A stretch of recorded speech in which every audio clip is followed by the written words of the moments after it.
The February wind cut through Daniel Peterson's flannel jacket like a blade as he guided his daughter Lily toward the truck parked outside Morrison's general store.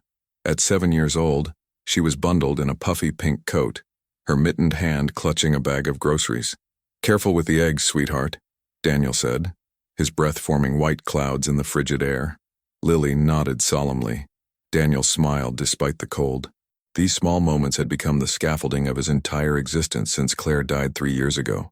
The cancer had taken her quickly, leaving him alone in their drafty farmhouse on the outskirts of Harlow, Minnesota, population 1,847, with a 4-year-old who kept asking when Mommy was coming home. He'd learned to braid hair through YouTube videos. He'd mastered mac and cheese from a box, but he'd never quite mastered the loneliness that settled over him each night after Lily fell asleep. "Daddy, look!" Lily pointed across the street toward the old Henderson property, a weathered 2-story with peeling yellow paint occupied by Carl Henderson, a man Daniel had exchanged maybe 20 words with in total. But what caught Daniel's attention was the woman standing on the porch in nothing but a thin sweater and jeans. No coat, no hat, her dark hair whipping in the wind. She was staring at Carl's truck as it disappeared down Main Street, her posture radiating abandonment. "Who's that lady?" Lily asked. "I don't know, honey. Let's get you home." But as he loaded Lily into her car seat, Daniel couldn't stop glancing back. The woman had wrapped her arms around herself and was still standing there, frozen, watching the road as snow began to fall in earnest. By the time he'd driven Lily home, made her lunch, and settled her in front of a cartoon, the woman was still lodged in his mind like a splinter. He told himself it was none of his business. But Claire had always said his fatal flaw was giving a damn when he should walk away. He found Mrs. Kowalski, his elderly neighbor who watched Lily when needed, knitting in her living room. "I need maybe an hour." She peered at him over her bifocals. "That Henderson business?" News traveled fast. "You heard something?" Marge from the post office said Carl drove through town this morning with his truck packed to the gills. "Just gone." She set down her knitting. "Left that foreign girl he brought in standing on the porch like yesterday's trash." Daniel's jaw tightened. "Foreign girl?" "Mail-order bride, they're saying, from somewhere in Europe. Carl went and got himself one of those catalog women, and I guess she wasn't what he wanted after all." As Daniel drove back toward the Henderson property, he couldn't shake the image. The temperature was dropping fast. Forecasters were calling for single digits overnight. The yellow house looked desolate in the late afternoon light. Carl's truck was definitely gone. Daniel sat in his idling truck for a long moment, watching the house. No smoke from the chimney, no lights, just the woman's footprints on the porch, pacing back and forth. He cut the engine and walked to the front door. Before he could knock, it opened. She was younger than he'd thought, mid-20s maybe, with dark eyes that held a wariness he'd seen in trapped animals. Her sweater was too thin for Minnesota winter, and he could see she was shivering. "I'm Daniel Peterson. I live about a mile down the road." He kept his voice gentle. "I noticed you standing out here earlier, and I wanted to make sure you're okay." She stared at him, weighing options. When she finally spoke, her accent was thick, Eastern European. "He is gone," she said simply. "Carl. He said I am not what he wants. He said I should go back, but..." She gestured helplessly.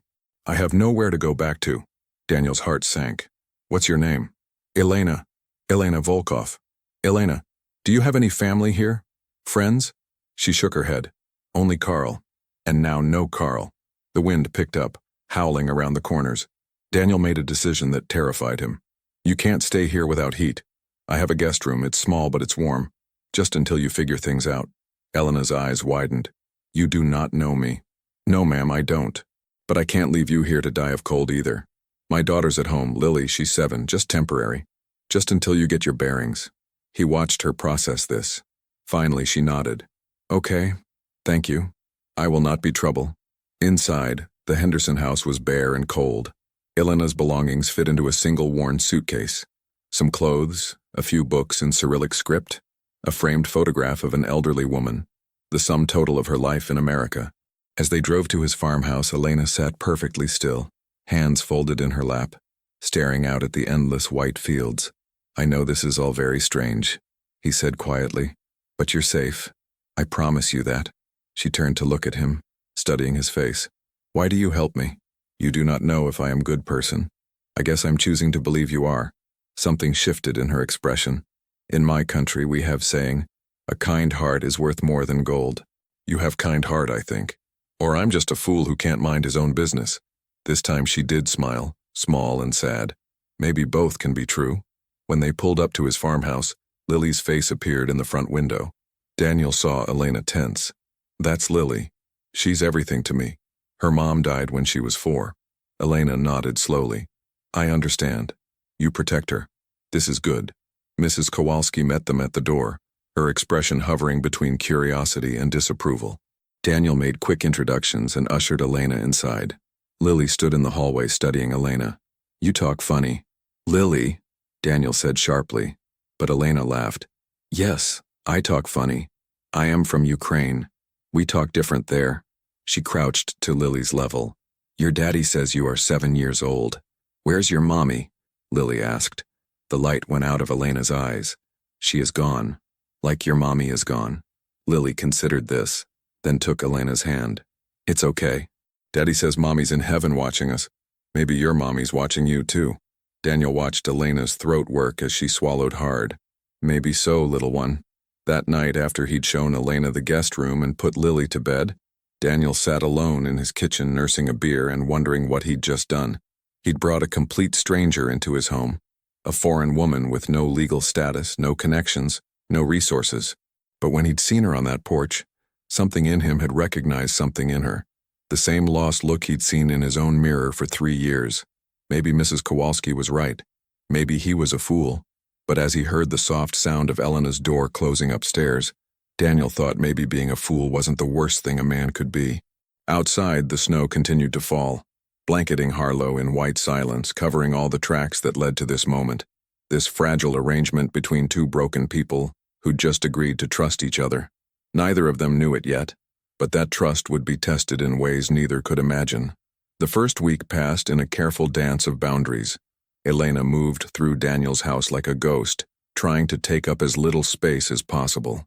She woke before dawn, made coffee, and had breakfast ready before Daniel came downstairs. She cleaned, organized, and apologized for everything. You don't have to do all this, Daniel said on the 3rd morning. Elena's hands stilled. I must earn my place here. I do not want to be burden. You're not a burden. You're a guest. She turned to face him. Guest is temporary. I am temporary. I understand this. The words hung between them, awkward and true. But Lily had no concept of careful distance. She attached herself to Elena with the intensity of a child starved for maternal presence. She showed Elena her room, her toys, her drawings. She asked endless questions about Ukraine. Did you have any little girls there? Lily asked. Elena's face closed like a door. No, no little girls. Daniel, listening from the hallway, heard loss in her tone. Deep loss, he recognized. At night, after Lily was asleep, he and Elena would sometimes cross paths in the kitchen. Their conversations were brief, surface level. Weather, Lily's school, the chickens, safe topics. But sometimes Daniel would catch himself watching her when she didn't know. The way she'd pause at the window staring out with profound displacement. The way she'd smile at Lily, genuine and warm, then look guilty, as if she didn't deserve happiness. On the 8th day, a storm knocked out power for 16 hours. Daniel lit candles and got the fireplace going while Elena bundled Lily in blankets and made a game of the darkness, telling stories about brave Ukrainian princesses who fought winter demons. Lily was entranced, but Daniel found himself equally captivated, not by the stories, but by the storyteller. In the firelight, Elena's face became animated. Her hands painted pictures in the air. She forgot to be careful, forgot to minimize herself. She was beautiful. The thought hit him like a physical blow. Claire had been gone 3 years, but the wedding ring still sat on his finger. And here he was, watching another woman and thinking she was beautiful. When Lily finally fell asleep between them, Elena stood. I should go to bed also. Elena, wait. Daniel didn't know what he wanted to say. Thank you for being so good with Lily. She wrapped her arms around herself. She is easy to love. She has her father's kind heart. Her mother's heart, actually. Elena studied him. In Ukraine, we say that kindness is not weakness. It is strength that not everyone has. After she went upstairs, Daniel sat by the dying fire, feeling like he was standing on ice that was starting to crack. The next morning, Billy Morrison smirked at him in the general store. Heard you took in Carl's mail-order bride. That's real charitable of you, Peterson. She needed help. I helped. That's all there is to it. Sure it is. Just saying, folks are talking. Single man, foreign woman, living under one roof. Daniel leaned across the counter. Then people should mind their own damn business. He paid and left before he said something he'd regret. But Billy's words gnawed at him. He hadn't considered how it would look. When he got home, he found Elena in the barn, trying to help with the chickens despite having no idea what she was doing. One aggressive hen was pecking at her boots while she stood frozen, terrified. They can smell fear, Daniel said. Elena jumped. They are small dinosaurs. He showed her the proper way to distribute feed. She watched intently, memorizing every movement. You don't have to do this. The chickens are my responsibility. Everything I do not have to do, she said quietly. But if I do nothing, I am just taking. I am not person who takes without giving. That afternoon he taught her the farm rhythms. Lily joined them after school, delighted. Now you're like a real farmer. Elena smiled, but Daniel saw sadness underneath. Not real farmer, just learning. You're real to me, Lily said with childhood certainty. That night Elena found Daniel in his workshop behind the house where he built furniture. I did not know you make beautiful things, she said, running her fingers over a rocking chair. Just a hobby. It is more than hobby. It is art. She sat in the chair, testing its motion. In Ukraine, my father was carpenter. He said when you make something with your hands, you put piece of your soul into it. Daniel set down his sandpaper. What happened to your father? Heart attack when I was 16.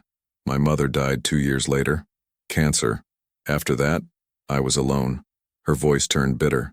So when Chance came to America, I thought maybe I could have new start, but I was just product to Carl. Something he ordered and decided he did not want. I'm sorry that happened to you. You apologize too much for things that are not your fault. Her tone was gentle. You are only responsible for being good man. And you are good man, Daniel Peterson. The way she said his full name made something in his chest tighten. The people in town. They talk about me being here. Daniel's silence was answer enough. If my being here makes trouble for you and Lily, I will find other place. No. The word came sharp. You're not going anywhere until you're ready. I don't give a damn what people say. But Lily adores you. That's a lesson worth her learning. Elena studied him. You are very stubborn, man. So I've been told. I think maybe your stubbornness will save us both. After she left, Daniel stood surrounded by half-finished furniture, wondering what exactly she meant by both. March came with false promises of spring, days that almost reached 40 degrees followed by nights that plunged back below zero, creating unstable ground that mirrored what Daniel felt beneath his feet.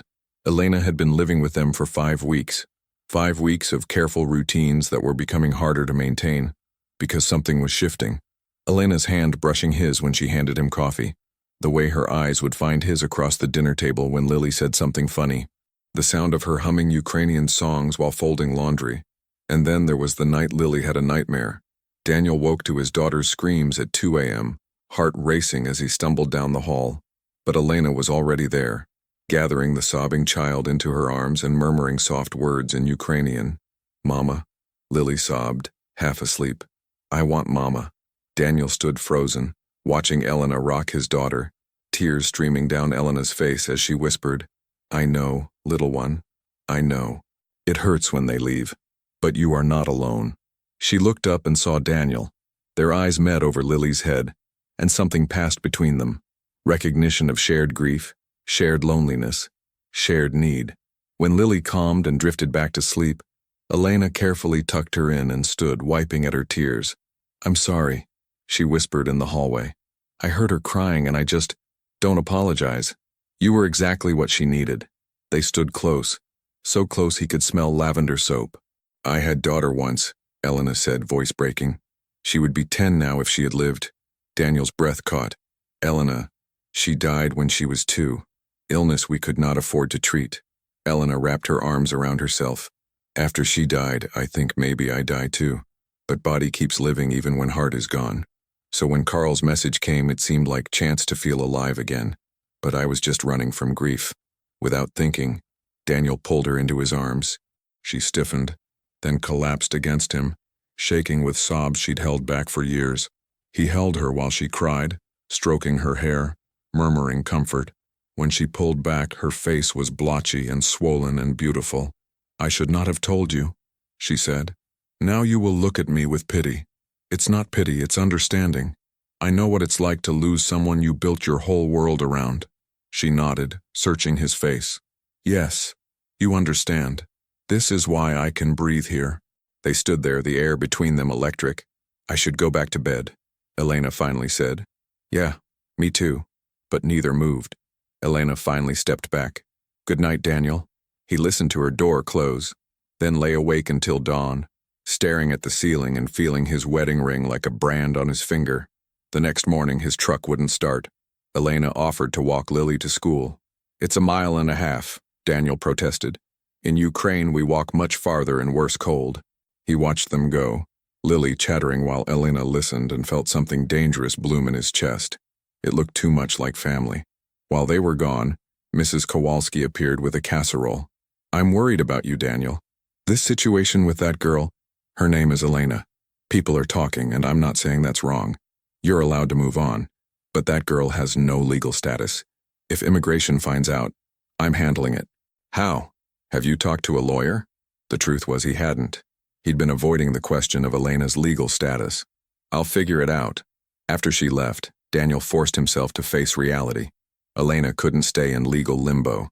She needed papers, status, and the only ways to get that were complicated except marriage. If he married her, she'd have immediate legal status. But marriage was also fraud if it wasn't real. And what they had wasn't real. It was circumstance and proximity and loneliness, wasn't it? When Elena and Lily returned, rosy-cheeked and laughing, Daniel looked at them with new eyes. She caught him watching and smiled, unself-conscious, and his heart did something complicated. That evening, after Lily was asleep, he found Elena making tea. "We need to talk," he said. She turned, immediately guarded. "This sounds serious. Elena, you can't stay here indefinitely without legal status. If immigration finds out, I know. I have been thinking, I should probably go to Minneapolis, find lawyer. Or," Daniel stopped, "or we could get married." The words hung like an explosion. Elena stared. "You do not mean this?" she said finally. "I mean it practically. If we married, you'd have legal status. Married for papers." Her voice was flat. "Like transaction. Look, it solves your immediate problem. And creates new problems." She turned away. "I will not trap you in marriage you do not want. You're not a burden." "Then what am I, Daniel?" She spun to face him, eyes blazing. "Charity case? Broken thing you fix because you cannot fix your own grief? Replacement for wife you lost? That's not fair. None of this is fair. It is not fair that you are kind when I have nothing to give back. It is not fair that your daughter looks at me like I could be her mother. It is not fair that I am starting to feel things I have no right to feel." "What things?" Daniel asked quietly. Elena's hands were shaking. "Things that will hurt me. Things that make me want to stay when I know I should go." He crossed to her in 2 steps. "What if I don't want you to go? Daniel, what if I'm starting to feel things too? Things that scare me because I promised Claire I'd love her forever, and how can I do that if I'm falling for someone else?" Elena's eyes widened. "You are falling for me?" "I don't know. Maybe. I can't tell if it's real or loneliness. But when I think about you leaving, it feels like losing something I can't afford to lose." She reached up, cupping his face. "I am falling too. And it terrifies me. Because everyone I fall for leaves. You will leave too eventually. I'm not going anywhere. You say that now." He kissed her. It wasn't planned. It was desperate and messy and tasted like salt from tears. But it was real. When they broke apart, Elena was crying. "This is mistake. Probably. We should stop. We should." But neither moved. They stood foreheads touching, breathing the same air. "I need time," Elena whispered. "To think. Take all the time you need." She pulled back, fingers linking with his for just a moment. "Thank you for being patient with my fear." After she went upstairs, Daniel stood alone and touched his lips. Then he looked down at his wedding ring. Slowly, carefully, he pulled it off and set it on the counter, not forgetting Claire, just making space for the possibility that he could love again. Outside, the March wind howled, testing the strength of walls built to withstand Minnesota winters. Inside, 2 people who'd thought they were too broken to love were learning that sometimes beautiful things grow in the cracks. The kiss changed everything and nothing. Elena moved through the next days with careful neutrality. She was waiting, Daniel realized, for him to either move forward or retreat. He gave her space while showing her in small ways that his feelings weren't going away. He made her favorite tea without being asked. He taught her to drive his truck. He listened when she talked about Ukraine. Really listened. And every night, after Lily was asleep, they'd find themselves talking until midnight about everything. Their conversations had a different quality now. More honest, more vulnerable. 2 weeks after the kiss, Daniel drove to meet Tom Havers, Harlow's immigration attorney. "So you want to marry this girl?" Tom said. "I want to know Elena's options." "Her options are limited." Tom pulled out a file. "If Carl sponsored her visa and abandoned her, she's probably in violation of status. If immigration catches wind, she could be deported." Daniel's hands clenched. "There has to be something. Marriage to a U.S. citizen would give immediate legal status, but immigration takes fraud seriously. They'll investigate, interview you separately, ask detailed questions. It's not fraud. You sure? 5 weeks ago, you didn't know this woman." Daniel met Tom's eyes. "I'm sure." Tom studied him, then nodded. "Okay. You need to prove your relationship is real. Joint accounts, shared bills, photographs, evidence of building a life together. Be prepared for intensive scrutiny." "We can do that." Driving home, Daniel thought about doubt. Did he have any? Was he rushing because of loneliness? Because Lily needed a mother? Or because, for the first time in 3 years, he felt alive? When he got home, he found Elena in the barn, teaching Lily to braid yarn. They were laughing together, and the sight hit him like a force. This was what he wanted. This specific woman, with her broken English and hidden grief. He wanted Elena. That night, he found her on the back porch, staring at stars. "In Ukraine, my grandmother said the stars are holes in the sky where heaven's light shines through," she said. "That's beautiful. Or maybe just story to make darkness less frightening." She turned to him. "You went to see lawyer today? How did you know?" "You have been thinking face all evening." She touched between his eyebrows. "You get lines here when you worry." He caught her hand. "I talked to Tom about your legal options." Her expression shuddered. "And he said marriage is only real option. But Elena, I don't want you to feel pressured. What other paths? We both know marriage is only option that works. Then let's do it. Just like that, you're not a stranger anymore." He turned her to face him. "I know you take tea with honey. I know you hum when you're nervous. I know you check on Lily 3 times every night. You're someone I'm falling in love with, and that scares me more than any legal complication." Her eyes filled with tears. "You cannot love me. You barely know me. I know enough. I know you're brave and kind. I know you make Lily laugh in ways I haven't heard since Claire died. I know when I picture my future, you're in it, and that should terrify me, but instead it just feels right. What if I am not enough? What if you're exactly who we both need?" He pulled a small box from his pocket. Inside was a simple silver band with a tiny emerald. "This was my grandmother's ring." "It is everything." Elena's voice broke. "It is real thing, from real history. So is that a yes?" She looked at him for a long moment, fighting fear and hope. Then she nodded. "Yes. For real. For always. Even though it terrifies me." He slipped the ring on her finger and it fit perfectly. They were married 3 days later in the Harlow courthouse with Mrs. Kowalski and Tom Havers as witnesses and Lily as flower girl. The ceremony was brief and awkward and perfect. That night, after Lily was asleep and the adrenaline had worn off, Elena stood in Daniel's bedroom doorway. "I do not know how to do this," she said quietly. "Neither do I. We can take it slow. More than okay." They lay together fully clothed on top of the covers, holding hands in darkness. "Thank you," Elena whispered, "for choosing me, for believing I am worth choosing. Thank you for staying, for trusting me with your broken pieces. Maybe our broken pieces fit together." She fell asleep on his shoulder. Daniel lay awake, feeling the weight of her against him. He didn't regret it. 3 months later, spring finally arrived. The snow melted. The chickens laid more eggs. Lily finished 2nd grade, and Elena bloomed. She got her work permit and took a job at the library. She learned to drive on real roads, got her license. She planted a garden behind the house and taught Lily the names of plants in Ukrainian. The immigration interview came in June. They faced it together, answering questions with the ease of people who'd built something real. The investigator approved their case, perhaps swayed by Lily chattering about My mom, Elena. On their 6-month anniversary, Daniel found Elena in his workshop running her hands over a cradle he'd been secretly building. Is this? She looked up with wide eyes. Just in case. Someday. If you want. She crossed to him, took his face in her hands. I want everything with you. New baby, new life, new chance at happiness I thought I lost forever, even though it started with you being abandoned on a porch, especially because of that, because you saw me at my lowest and chose to love me anyway. She kissed him. Sometimes the greatest gifts come in the most unexpected packages. Pretty sure that's something Americans say too. She laughed, the sound bright and free. Then maybe some truths are universal. Outside, Lily played in the garden, singing a Ukrainian lullaby. The chickens pecked in their run. The fields stretched green toward the horizon. Inside the workshop, 2 people who'd been broken found wholeness in each other's arms, their jagged edges fitting together to create something stronger than either could have built alone.